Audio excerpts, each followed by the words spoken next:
The lord. అనుదినం దేవునితో అనే కార్యక్రమం చూస్తున్న మీ అందరికీ మన ప్రభు అయిన రక్షకుడైన యేసుక్రీస్తు ఘనమైన నామంలో వందనాలు. ఎలా ఉన్నారు దేవుని బిడ్డలారా? ప్రార్థన చేస్తున్నారా? దేవుని వాక్యం చదువుతున్నారా? దేవుని వాక్యం అధికంగా చదివే కొలది దేవుని ఆలోచన మనం గ్రహిస్తాం. లోకంలో ఉన్న కష్టాలను, శ్రమలను, నష్టాలను అధిగమించాలంటే, సాతాను కలుగు చేసేటువంటి ఇబ్బందులను మనం అధిగమించాలంటే తప్పకుండా మనకు దేవుని ఆలోచన అవసరం. దేవుని వాక్యం నుండి మనం దేవుని ఆలోచనను కనిపెట్టగలం. ఆఫ్రికాలో ఒక తెగలో ఒక క్రూరమైన ఆచారం ఉండేదంట. ఏంటి ఆచారం అంటే, ముసలి వాళ్ళను అడవిలో వదిలిపెట్టి 75 సంవత్సరాలు దాటిన ముసలి వాళ్ళను అడవిలో వదిలిపెట్టి వచ్చేవాళ్ళంట. ముసలి వాళ్ళు అన్ని సౌఖ్యాలను, సుఖాలను వదిలిపెట్టి వారు తాము నమ్మినటువంటి దేవునికి ప్రార్థన చేస్తూ మోక్షాన్ని వెతుక్కోవడము అనేదే వారి ఆచారం. చాలా సంవత్సరాల నుండి ఈ ఆచారం ఉంది కాబట్టి ఎవ్వరూ కూడా ఈ ఆచారంను గురించి ప్రశ్నించడానికి కానీ వ్యతిరేకించడానికి కానీ ధైర్యం చేసేవారు కాదంట. ఒక గ్రామంలో ఒక అతనికి 75 సంవత్సరాలు వచ్చినాయి. అతని పెద్ద కుమారుడు ఆ తండ్రిని తీసుకొని అడవికి బయలుదేరినాడంట. అది చాలా కష్టతరమైనటువంటి ప్రయాణం. అడవికి తండ్రిని తీసుకొని బయలుదేరుతుంటే ఈ తండ్రి తనతో పాటు ఒక కత్తిని తీసుకొని బయలుదేరినాడంట. కత్తి తీసుకొని సన్నని దారిలో, తాము వెళ్తూ ఉన్నటువంటి సన్నని దారిలో దారికి ఇరువైపులా ఉన్నటువంటి ముండ్ల పొదలను ఆయన నరుకుతూ వస్తున్నాడంట. అట్లనే పెద్ద కర్రను చిన్న చిన్న ముక్కలుగా చేసి దారికి ఇరువైపులా వేసుకుంటూ వస్తున్నాడంట. అది గమనించినటువంటి కుమారుడు వెనక్కి తిరిగి చూసి, నాన్న, మీరెందుకు ఈ ముండ్ల పొదలను నరుకుతూ వస్తున్నారు? ఎందుకని చిన్న కర్ర ముక్కలను దారి పొడుగున వేసుకుంటూ వస్తున్నారు అని అడిగినాడంట. దానికి ఆ తండ్రి అన్నాడంట, నా కుమారుడా, నీవు నన్ను అడవిలో విడిచిపెట్టి తిరిగి వెళ్ళిపోయేటప్పుడు ఈ ముళ్ళ పొదలు నీకు కుచ్చుకోకుండా వాటిని కత్తిరిస్తూ వస్తున్నాను. అలాగే దారి ఎక్కడ మర్చిపోతావేమోనని ఈ దారి వెంట ఈ సన్నని కర్రలను దారి పొడుగునా వేసుకుంటూ వస్తున్నాను.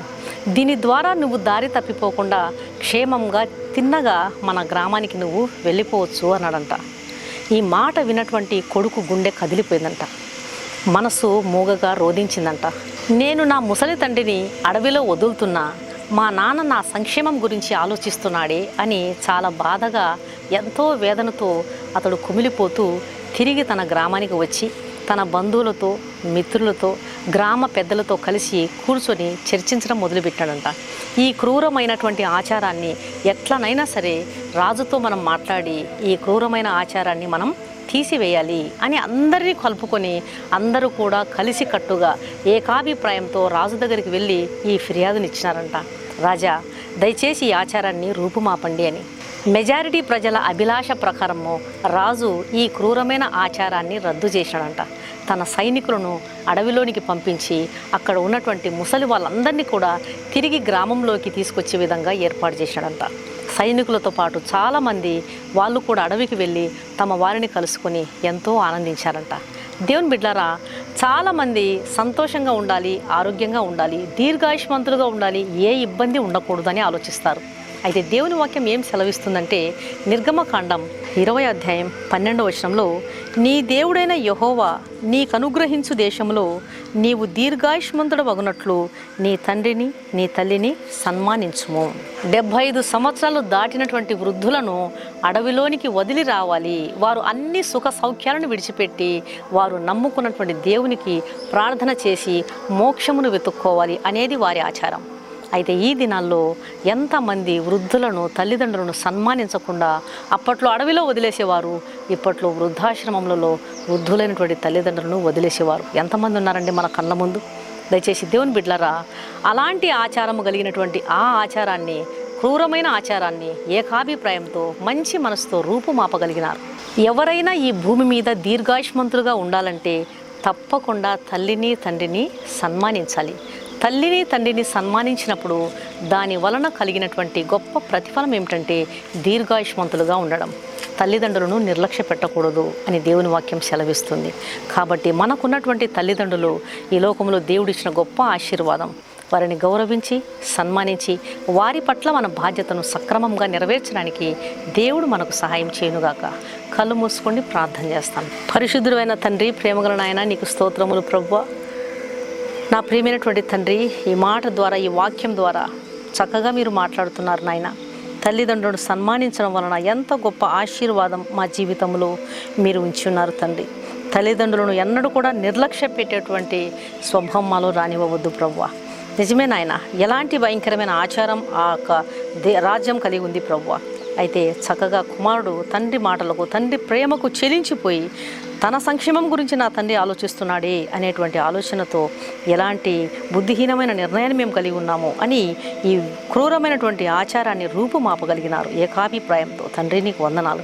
మా జీవితాల్లో కూడా ముసలి వారికి మేము ఎంతగానో నాయన ఆసరాగా ఉండాలి. వారికి ఉన్న క్రూరమైన ఆలోచన, క్రూరమైనటువంటి ఆచారము, ముసలి వాళ్ళు అన్ని సౌఖ్యాలు విడిచిపెట్టి ఇక మోక్షానికి దారి వెతుక్కోవాలి అనేటువంటి పిచ్చి ఆచారాన్ని వాళ్ళు కలిగి ఉన్నారు తండ్రి. నా ప్రియమైనటువంటి ప్రభువా, ఆ వృద్ధాప్యంలోనే మా అవసరత వాళ్ళకి ఎక్కువగా ఉన్నదని గ్రహించుటకు మీ సహాయం అందించండి. ఆ దినాల్లో క్రూరమైనటువంటి ఆచారంతో వారు అడవిలోకి పంపుతున్నారు, ఈ దినాల్లో వృద్ధాశ్రమాలకు పంపుతున్నారు. అలా కాకుండా మీ సన్నిధిలో నమ్మకస్తులమై తల్లిదండ్రుల ఎడల మాకు కలిగినటువంటి అన్ని నాయన మరి ఆజ్ఞలను నెరవేర్చుటకు మీ సహాయం దయచేయమని యేసు నామమున అడిగి వేడుకుంటున్నాను తండ్రి. ఆమెన్. ఈ వాక్యం విన్న ప్రియ దేవుని బిడ్డలారా, దయచేసి దేవుని వాక్యాన్ని అనేకులకు షేర్ చేయండి. వాళ్ళు కూడా రక్షించబడే విధంగా దేవుని వాక్య సత్యాలను వాళ్ళు ఎరిగి దేవుని సన్నిధిలో లోతుగా నడిపించబడే విధంగా దేవుని వాక్యాన్ని అందించండి. ఈ వాక్యాన్ని విన్న మీలో ఇంకా యేసుక్రీస్తును సొంత రక్షకునిగా అంగీకరించిన వారు ఎవరైనా ఉన్నట్లయితే యేసుక్రీస్తుని మీ సొంత రక్షకునిగా అంగీకరించండి.